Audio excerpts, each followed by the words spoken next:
केजरीवाल के समर्थन में उतरी आम आदमी पार्टी, मीडिया पर लगाया केजरीवाल की गलत छवि पेश करने का आरोप।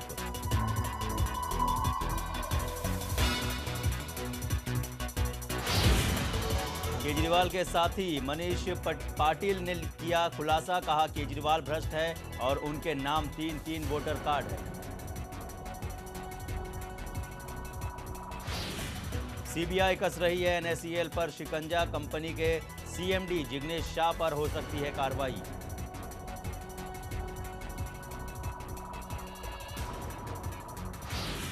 होली त्योहार पर मुंबई पुलिस और रेलवे पुलिस अलर्ट, कहा किसी भी असामाजिक व्यवहार पर जाना पड़ सकता है जेल।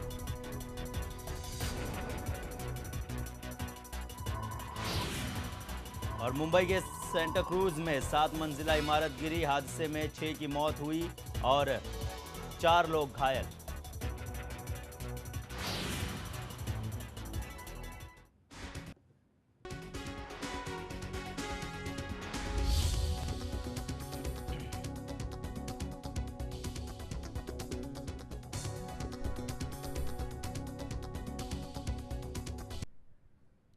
नमस्कार, मैं हूं सलामत अली। खबरों की शुरुआत करते हैं अन्ना हजारे से। समाज सेवी अन्ना हजारे ने यू टर्न लेते हुए ममता बनर्जी की पार्टी तृणमूल कांग्रेस को समर्थन देने से इनकार कर दिया है, लेकिन साथ ही उन्होंने कहा है कि ममता बनर्जी को बतौर बेस्ट सीएम वे समर्थन देते रहेंगे। वहीं ममता बनर्जी की दिल्ली में हुई रैली में शामिल हो पाने पर कहा है कि ये उनके एक सहयोगी के साजिश के चलते संभव हो पाया है। अन्ना हजारे का यू टर्न, समर्थन देने पर पलटे अन्ना, दीदी से दूर हुए अन्ना, ममता से हुआ मोहभंग। बार बार यू टर्न लेने के मसले पर केजरीवाल को खरी खरी सुनाने वाले गुरु अन्ना हजारे भी अब यू टर्न लेने की कला सीख गए हैं। दरअसल पश्चिम बंगाल की मुख्यमंत्री और तृणमूल कांग्रेस की नेता ममता बनर्जी की पार्टी को समर्थन देने और उसका चुनावी प्रचार करने से समाज सेवी अन्ना हजारे ने इनकार कर दिया है। अब उनका कहना है कि वो ईमानदार और साफ छवि वाली ममता बनर्जी का बेस्ट सीएम के तौर पर तो समर्थन करते हैं, पर उनकी पार्टी का नहीं। मैंने सपोर्ट किया, उसको किया, पार्टी को नहीं। उनके विचार को सपोर्ट किया। नहीं, ममता के लिए मुझे आदर है। देश में जितने मुख्यमंत्री हैं, सबसे ज्यादा मार्क मुख्यमंत्री ममता है समाज और देश के लिए। उसका त्याग, उसका चारित्र, उसकी सोच। ये वही अन्ना है जिन्हें दीदी केजरीवाल के बरक्स ज्यादा साफ सुथरी छवि की नजर आती नहीं है, लेकिन ममता बनर्जी की पार्टी से अन्ना को परहेज है। यही नहीं, 12 मार्च को दिल्ली के रामलीला मैदान में हुई टीएमसी की रैली में भी अन्ना ने हिस्सा नहीं लिया। अन्ना ने इस पर कहा कि वो बीमार थे और बीमार आदमी रैली में कैसे जा सकता है। अन्ना ने अपने सहयोगी संतोष भारतीय को टीएमसी की रैली के फ्लॉप होने के लिए जिम्मेदार बताया। 11 बजे का टाइम था, मैं 12 बजे तक पता किया तो रामलीला मैदान में सिर्फ 2-2.5 हजार लोग। 1 बजे पता किया, 2 बजे पता किया, फिर मैंने सोचा कुछ न कुछ तो गड़बड़ी है इसमें। जिस रामलीला मैदान में 12 दिन में ग्राउंड भरा पड़ा था, उस रामलीला मैदान में सिर्फ 4,000 भी लोग नहीं हैं और मुझे बुला रहे वहां। ये जो गलती होगी, ये धोखाधड़ी होगी कि संतोष भारतीय ने ये मेरे साथ धोखाधड़ी बताया। दरअसल अन्ना आंदोलन के विशेषज्ञ रहे हैं, लिहाजा न उन्हें सियासत रास आती है और न ही सियासी लोग ज्यादा दिनों तक अन्ना के मुताबिक चल पाते हैं, और इसलिए एकला चलो की अन्ना की ये नीति अब उन्हें ममता से भी दूर ले गई है। अब माँ माटी और मानुष का नारा देने वाली ममता बनर्जी अन्ना की इस बेरुखी पर क्या कहती हैं, ये देखना दिलचस्प होगा। Bureau report, lemon news.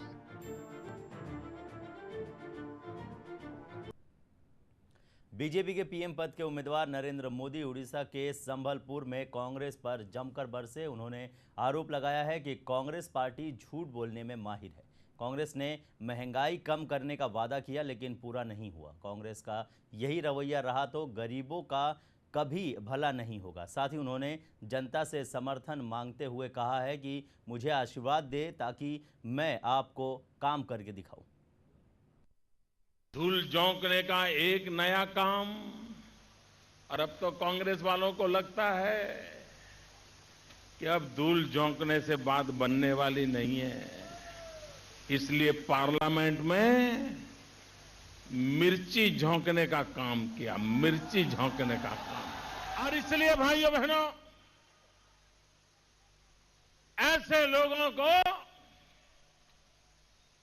जितने दिन ज्यादा हम झेलेंगे उतने दिन ज्यादा जुल्म बढ़ेंगे। NSCL घोटाला मामले में जांच में अब सीबीआई कूद पड़ी है। सीबीआई ने गुरुवार को कंपनी के खिलाफ FIR दर्ज करते हुए देश भर में इसके दफ्तरों और 15 दूसरे ठिकानों पर छापेमारी की। कंपनी के CMD जिग्नेश शाह पर कार्रवाई हो सकती है। NSCL पर सीबीआई ने कसा शिकंजा। सीबीआई ने की छापेमारी की कार्रवाई। कंपनी के दफ्तरों समेत देश भर में 15 स्थानों पर छापे पड़े। CMD जिग्नेश शाह के दफ्तर और मकान पर भी छापेमारी। कंपनी की CEO अंजनी सिन्हा के मकान पर भी छापेमारी। सिन्हा के घर से छापेमारी के दौरान 36 लाख रुपए हुए बरामद। NSCL घोटाले मामले की जांच में अब सीबीआई भी कूद पड़ी। गुरुवार को सीबीआई ने मामले में NSCL के खिलाफ FIR दर्ज करते हुए देश भर में छापेमारी की कार्रवाई को अंजाम दिया। ट्रेडिंग कंपनी PEC द्वारा निवेश में की गई अनियमितताओं के मामले में सीबीआई छापेमारी कर रही है। सीबीआई का आरोप है कि इस घोटाले में सरकार को तकरीबन 120 करोड़ रुपए का चूना लगा है। जांच एजेंसी ने कंपनी के खिलाफ आपराधिक षड्यंत्र रचने, धोखाधड़ी करने और भ्रष्टाचार विरोधी कानून की धाराओं के तहत मामला दर्ज कर छापेमारी की कार्रवाई को अंजाम दिया। सीबीआई ने देश भर में NSCL से जुड़े तकरीबन 15 ठिकानों और कंपनी के CMD जिग्नेश शाह के घर पर छापेमारी की। वहीं कंपनी की CEO अंजनी सिन्हा के मकान पर सीबीआई ने छापेमारी कर उनके घर से तकरीबन 36 लाख रुपए बरामद किए हैं। मुंबई के NSCL दफ्तर में भी दिल्ली सीबीआई टीम ने छापेमारी की कार्रवाई को अंजाम दिया। सीबीआई फिलहाल NSCL के बड़े अफसरों से पूछताछ कर रही है। यही कारण है कि सीबीआई ने जिग्नेश शाह को हिरासत में लिया है, जिसके बाद पूछताछ के दौरान कई खुलासे होने की बात की जा रही है। NSCL पर तकरीबन 13,000 निवेशकों की कुल 5,000 करोड़ रुपए की देनदारी बाकी है। इनमें से कुल 7,000 के करीब छोटे निवेशक हैं। सीबीआई की छापेमारी के पीछे की वजह NSCL घोटाला मामले में MMTC और PEC की भूमिका की जांच करना है। यही नहीं, सीबीआई इस मामले पर FMC की भूमिका की भी तहकीकात कर रही है। सीबीआई को शक है कि MMTC को पहले से NSCL डिफॉल्ट की जानकारी थी। सीबीआई इस घोटाले की जांच में NSCL के लाइसेंस उल्लंघन के मामले की भी जांच कर रही है। फिलहाल लोगों की नजर जिग्नेश की गिरफ्तारी को लेकर है। Bureau report, lemon news, Mumbai. Lemon news में खबरें भी और भी है, लेकिन हम रुकेंगे एक छोटे से ब्रेक के लिए।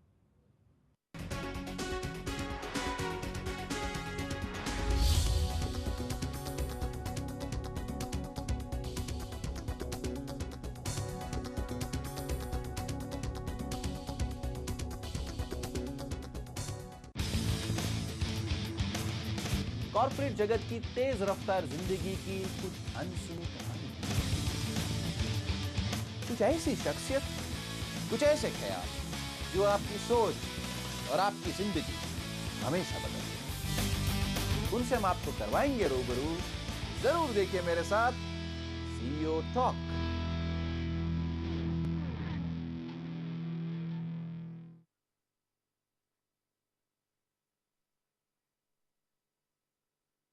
समय का टॉर्चर तो सभी सहते हैं, पर टिकते वही जो समय के साथ बहते हैं।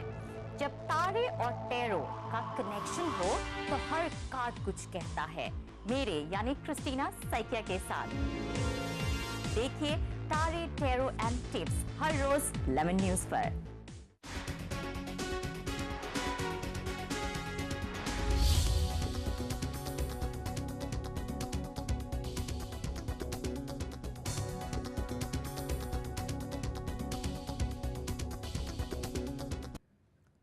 ब्रेक के बाद आप सबका फिर एक बार स्वागत है। अरविंद केजरीवाल विवादों से घिरते जा रहे हैं। उन पर आरोप है कि गुरुवार को नागपुर में डिनर पार्टी के दौरान केजरीवाल ने मीडिया को धमकी देते हुए कहा था कि मीडिया मोदी के हाथों बिक चुकी है। हालांकि अब अपने बयान से पलटते हुए उन्होंने कहा है कि उन्होंने ऐसा कुछ नहीं कहा था।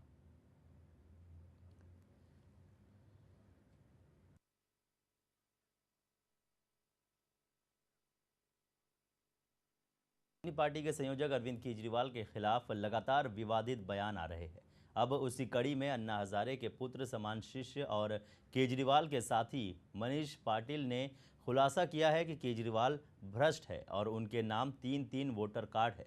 इनसे खास बातचीत की हमारे संवाददाता अवनिंद्र आशुतोष ने।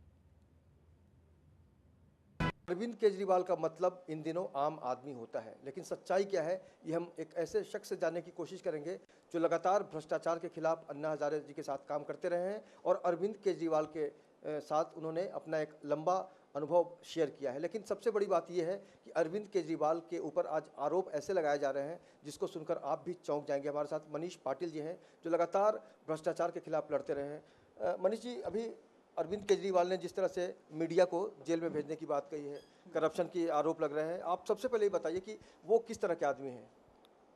अरविंद केजरीवाल आदमी तो ठीक है, अच्छे हैं नहीं कह सकते, ठीक ठाक है, मगर ये जो बात उन्होंने कही है ये सुन के मैं भी चौंक गया हूँ थोड़ा, क्योंकि जब वो खुद एक गैजेटेड ऑफिसर रह चुके, क्लास 1 अधिकारी रह चुके, तो उनके ज़बान से ऐसी बात निकलना शोभा नहीं देता।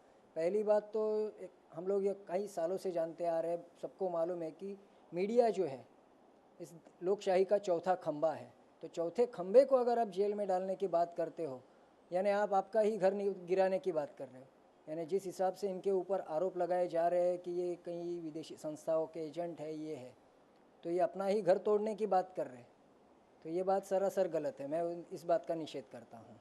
अगर हम मतदाता पत्र की बात करते हैं तो वोटर कार्ड सबके लिए यहाँ पर ज़रूरी है, लेकिन अगर एक से ज़्यादा कोई बनाता है तो उसके बारे में क्या कहेंगे? अरविंद केजरीवाल के पास 3 वोटर कार्ड है, ऐसा हमने देखा है।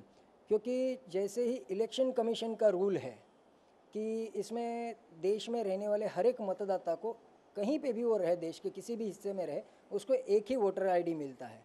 अगर वो देश के एक हिस्से से, मानो दिल्ली से समझो वो मुंबई आता है रहने के लिए जॉब चेंज करके, और मुंबई में उसको वोटिंग करना है, तो उसको उसका पुराना वोटिंग कार्ड सरेंडर करके या उसका नंबर दे के नया वोटिंग कार्ड बनवाना पड़ता है।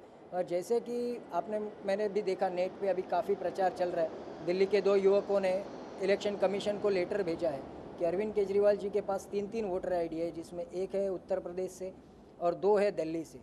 जिन्होंने वो लेटर में, मैं आपको लेटर की कॉपी दे देता हूँ, उसमें उन्होंने साफ साफ शब्दों में लिखा है कि अरविंद केजरीवाल का पता 2 जगह का क्या है, साहिबाबाद का है, फिर नई दिल्ली का है, और उसके साथ में उनका अलग अलग वोटर आईडी। यानी ये आदमी देश को खुद को बताता फिर रहा है कि मैं ईमानदार हूँ।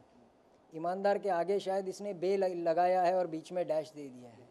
तो एक और भी जानकारी मैं आपको देना चाहूँगा कि मनीष पाटिल जी जो हैं अन्ना हजारे जी के साथ बहुत लंबे समय तक काम करते रहे हैं और एक पिता और पुत्र का जो संबंध होता है दोनों के बीच रहा है। लेकिन आजकल अन्ना हजारे जी क्या सोचते हैं अरविंद केजरीवाल की भूमिका को लेकर, ये भी हम मनीष से जानते हैं। आपको नहीं लगता कि आज अन्ना हजारे भी बहुत आहत हो गए हैं? अन्ना हजारे आहत तो नहीं हुए, अन्ना हजारे आज भी उसको अपना बेटे के रूप में ही मानते हैं। एक वक्त ऐसा था कि उन्होंने अपने बेटे से बढ़कर उसे माना था, मगर जिस हिसाब से वो अन्ना कार्ड का घोटाला हुआ, जो सारे मीडिया में चल रहा है, पैसे का घोटाला हुआ, उस वक्त से अन्ना इससे थोड़े, अरविंद जी से थोड़े नाराज़ थे, और इसी नाराज़गी के वश उन्होंने उसको दूर कर दिया कि अन्ना क्या ऑर्गेनाइजेशन का एक क्लियर कट एम है, मोटो है कि कोई भी भ्रष्टाचारी आदमी वो संस्था के साथ में जुड़ा नहीं रह सकता। अगर किसी के ऊपर भ्रष्टाचार के आरोप भी लगे तो भी अन्ना उसे दूर करते हैं। जिस हिसाब से वो सिम कार्ड घोटाला हुआ, अन्ना कार्ड जिसे कहा जाता था, अन्ना कार्ड का घोटाला हुआ, और जो चंदे की बात थी 200 करोड़ है, 2 करोड़ है, हिसाब जो दिया नहीं जा रहा है, उस हिसाब पे अन्ना ने अरविंद जी को दूर रखा। इसीलिए तो वो हो रहा है ना कि जहाँ जहाँ पैसे की बात आती है तो अरविंद जी पहले रहते, फिर अन्ना जी को पीछे कर देते। आंदोलन की शुरुआत जब IAC की हुई, ये जो जन लोकपाल कानून जब आया, तभी उन्होंने पहले दिन से अन्ना आगे थे इस मूवमेंट में पूरा। जैसे ही पैसा आना शुरू हो गया, डोनेशन आना शुरू हो गया, तो इन्होंने अन्ना जी को पीछे कर दिया। अन्ना जी भ्रष्टाचार में लिप्त तो है ही है, क्योंकि आज सारे सोशल मीडिया पे दिखाई दिया जा रहा है कि उनका CIA और फोर्ड फाउंडेशन के साथ में इनके ताल्लुकात है। काफ़ी सारे पेपर्स नेट पे आ चुके हैं, तो ये नहीं कह सकते जब तक आग नहीं होती तो धुआं नहीं आता। तो तो ये आदमी क्लीन चीट है या क्लीन कैरेक्टर है, ये हम लोग नहीं कह सकते, ये भ्रष्ट ही है। तो हम ये नहीं कह रहे हैं, अरविंद केजरीवाल के साथ ही कह रहे हैं कि अरविंद केजरीवाल भ्रष्ट हैं, क्योंकि लगातार आम आदमी की खाल ओढ़कर उन्होंने जिस तरह से संदेश देने की कोशिश की है कि वो देश को बदल देंगे, ऐसा बिल्कुल सही नहीं लग रहा है, क्योंकि वो आम आदमी की शक्ल में कम और शातिर ज़्यादा दिखते हैं। कैमरामैन देव आनंद के साथ Arvind Rajtosh, Lemon News, Mumbai. Lemon News में खबरें भी और भी है, लेकिन हम रुकेंगे एक छोटे से ब्रेक के लिए।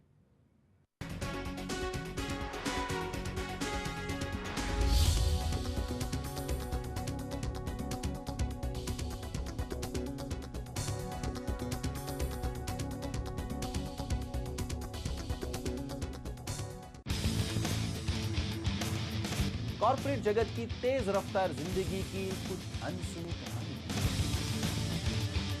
कुछ ऐसी शख्सियत, कुछ ऐसे ख्याल जो आपकी सोच और आपकी जिंदगी हमेशा बदल दें। उनसे हम आपको करवाएंगे रूबरू। जरूर देखिए मेरे साथ सीईओ टॉक।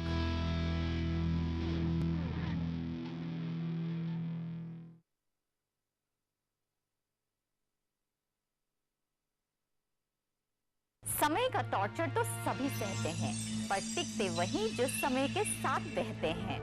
जब तारे और टैरो का कनेक्शन हो तो हर कार्ड कुछ कहता है।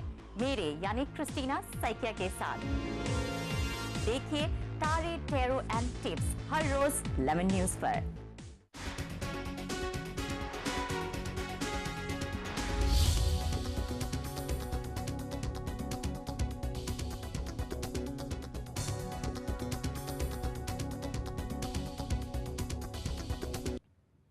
ब्रेक के बाद आप सबका फिर एक बार स्वागत है। आम आदमी पार्टी के नेता अरविंद केजरीवाल के मुंबई दौरे पर शिवसेना पक्ष प्रमुख उद्धव ठाकरे ने जमकर भड़के हुए हैं। उद्धव ने पार्टी के मुखपत्र सामना के संपादकीय के जरिए केजरीवाल को जमकर खरी खोटी सुनाई। उन्होंने कहा कि दिल्ली में आम आदमी पार्टी की जीत सिर्फ एक हादसा थी और मुंबई में केजरीवाल पूरी तरह से फ्लॉप शो रहे। केजरीवाल पर भड़के उद्धव ठाकरे। केजरीवाल के मुंबई दौरे को बताया फ्लॉप शो। केजरीवाल के महाराष्ट्र दौरे पर शिवसेना के मुखपत्र सामना में निशाना साधा गया है। सामना में लिखा गया है कि केजरीवाल ने हर बार की तरह मुंबई में भी नाटक किया, जिसका खामियाजा जनता को भुगतना पड़ा। अन्ना और केजरीवाल के बीच के संबंधों पर भी इस लेख में तीखा कटाक्ष किया गया है। सामना के संपादकीय में लिखा गया है कि अन्ना तक केजरीवाल को भीख देने को तैयार नहीं है। गौरतलब है कि केजरीवाल महाराष्ट्र के दौरे पर है। मुंबई में अपने दौरे के दौरान उन्होंने लोकल ट्रेन और ऑटो में सफर किया, जिसकी वजह से लोगों को काफी दिक्कतों का सामना करना पड़ा।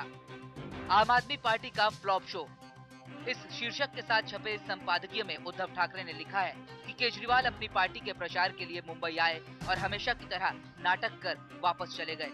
उनके नाटक की परेशानी जनता को झेलनी पड़ी। इस वजह से जनता भी काफी भड़क उठी और वोट मांगने के लिए इस तरह के नाटक करने की आखिर जरूरत क्या है। केजरीवाल पर हमला करते हुए संपादकीय में लिखा गया है कि केजरीवाल की पार्टी को दिल्ली में मिली जीत एक हादसा थी और केजरीवाल ने जिस तरह अपनी सरकार गिराई वो खुदकुशी। मुंबई में बुधवार के दिन जिस तरह का नाटक उन्होंने किया, उसी तरह की नाटकशाला वो दिल्ली में भी चलाते आए हैं। दरअसल इस बार शिवसेना बीजेपी के गठबंधन के सामने एनसीपी कांग्रेस का ही गठबंधन नहीं खड़ा है, बल्कि आम आदमी पार्टी की चुनौती का सामना भी शिवसेना और उसके नेताओं को करना होगा। हालांकि सामना के जरिए उद्धव ठाकरे ने ये जताने की कोशिश की कि वो आम आदमी पार्टी को बेहद गंभीरता से नहीं लेते, लेकिन उद्धव ठाकरे के साथ साथ पूरी शिवसेना भी आम आदमी पार्टी के प्रभाव से सतर्क है। अब देखना यह है कि सामना के संपादकीय में आम आदमी पार्टी पर सवाल उठाने वाले उद्धव ठाकरे सियासी तौर पर आम आदमी पार्टी के बढ़ते प्रभाव को रोकने के लिए क्या करते हैं। Bureau report, lemon news. Mumbai में एक बार फिर 7 मंजिला इमारत गिरी है। हादसे में 6 की मौत हुई है, जबकि 4 लोग जख्मी हो गए हैं। इमारत गिरने के बाद एक बार फिर सवाल खड़ा हो गया है कि आखिर आए दिन क्यों हादसे हो रहे हैं, सरकार क्यों लापरवाह बनी हुई है, आखिर जाने जा रही है उसका जिम्मेदार कौन है। 6 लोगों की मौत हो गई। बताया जा रहा है कि यह बिल्डिंग तकरीबन 37 साल पुरानी थी, जिसे साल 2007 में ही खाली कराने के आदेश बीएमसी ने दे दिए थे। इतना ही नहीं, बिल्डिंग का एक हिस्सा पास की झुग्गियों की बस्ती में गिर गया। गया, जिससे वहां पर अफरा तफरी मच गई। हादसे में 4 लोग जख्मी हो गए। मलबे में फंसे लोगों को राहत और बचाव दल ने काफी मशक्कत के बाद बाहर निकाला। घटना स्थल पर कई नेता और बीएमसी कमिश्नर पहुंचे और उन्होंने हालात का जायजा लिया। बताया जा रहा है कि इस बिल्डिंग के ग्राउंड फ्लोर पर 2 परिवार रहते थे, जिन्होंने कोर्ट से स्टे ऑर्डर हासिल किया था। कोर्ट से स्टे ऑर्डर लेने के बाद दोनों परिवार बिल्डिंग में रहता था। साल 2007 में ही बीएमसी ने यहां पानी और लाइट के कनेक्शन काट दिए थे, फिर भी लोग बिल्डिंग छोड़कर नहीं गए। इस हादसे के बाद एक बार फिर सवाल खड़ा हो गया है कि बीएमसी क्यों नहीं कड़े कदम उठाती, जिससे कि लोगों की जान जाने से बच सके। प्रकाश मिस्त्री, लेमन न्यूज, मुंबई।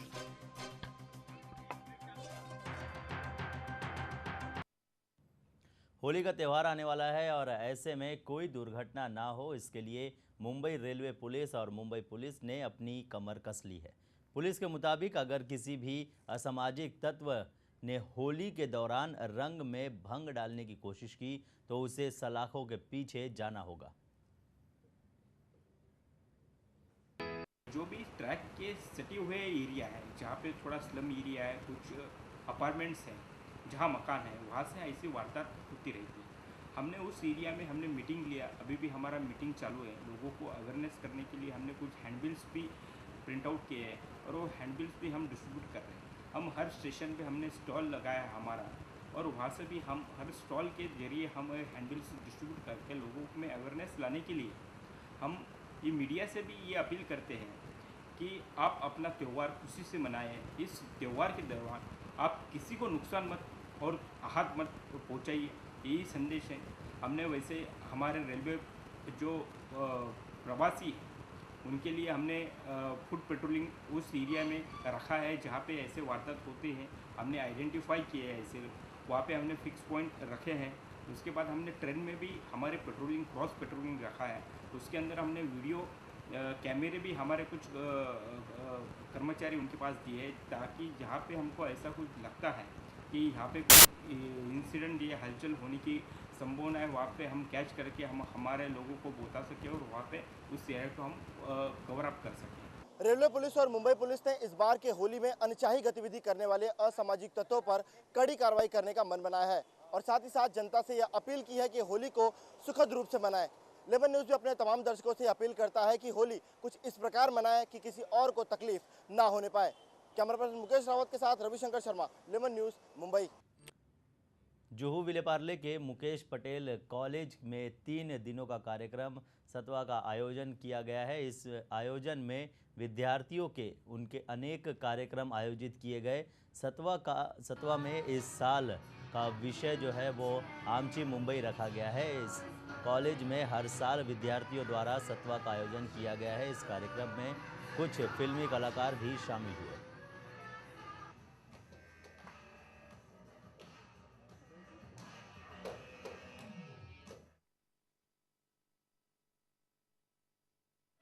मेरा नाम श्रेयान सिंघवी है। हमारे कॉलेज का फेस्ट चल रहा है अभी सत्वा करके।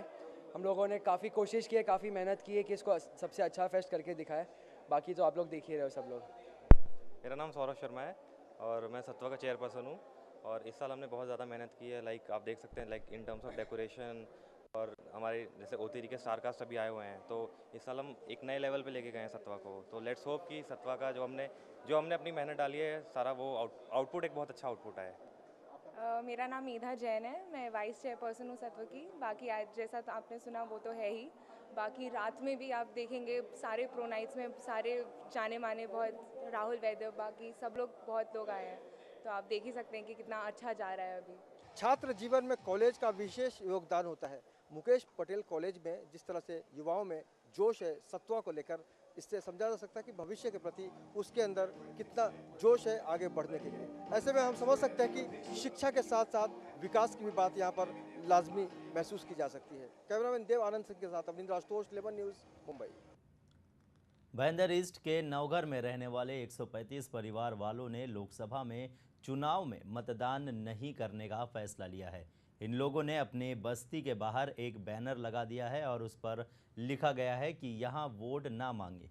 यहाँ रहने वालों ने ये फैसला अपना पुनर्वास न होने की वजह से लिया है। आपको बता दें कि ये लोग पिछले 22 सालों से बेघर है और हर बार चुनाव के समय नेता इनके पास अपने वादे करने के लिए जाते हैं और साथ ही साथ लेकिन उसके बावजूद भी कोई कदम नहीं उठाया जाता।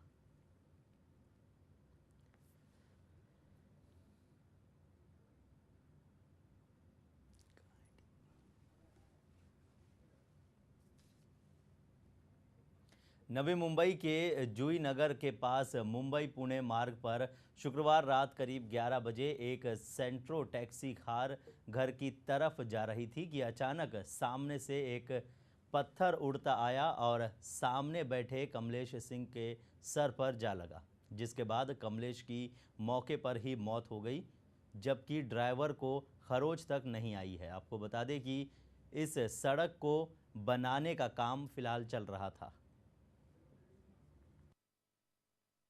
आपको बताना चाहूंगा कि मैं फिलहाल नेरुल पुलिस थाने में मौजूद हूं, जहां पर ये टैक्सी खड़ी है। देख सकते हैं कि ये जो पत्थर है पहली बार देखने के बाद ऐसा लगता है कि मानो इस टैक्सी के साथ बैठे हुए कोई ना कोई दुर्घटना घटी है या पर लूटपाट हुआ है, लेकिन हकीकत यह है कि इस घटना में लूटपाट नहीं हुई है, बल्कि एक सड़क पर पत्थर था और जो तेज गति से एक ट्रक आने की वजह से उसके टायर से टकराकर ये पत्थर उड़कर ठीक बुलेट की तरह यहाँ पर बैठे हुए टैक्सी के पैसेंजर पर आ लगा और जिसकी वजह से उस पैसेंजर की मौत हो गई।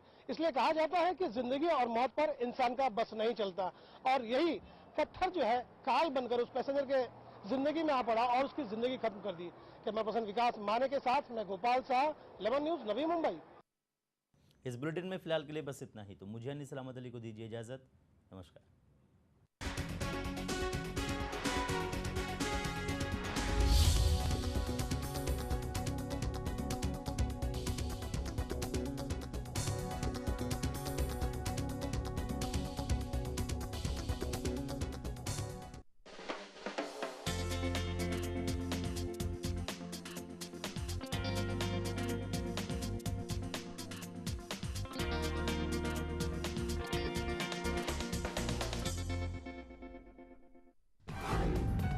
अमावस से शुरू हो रहा है नया साल।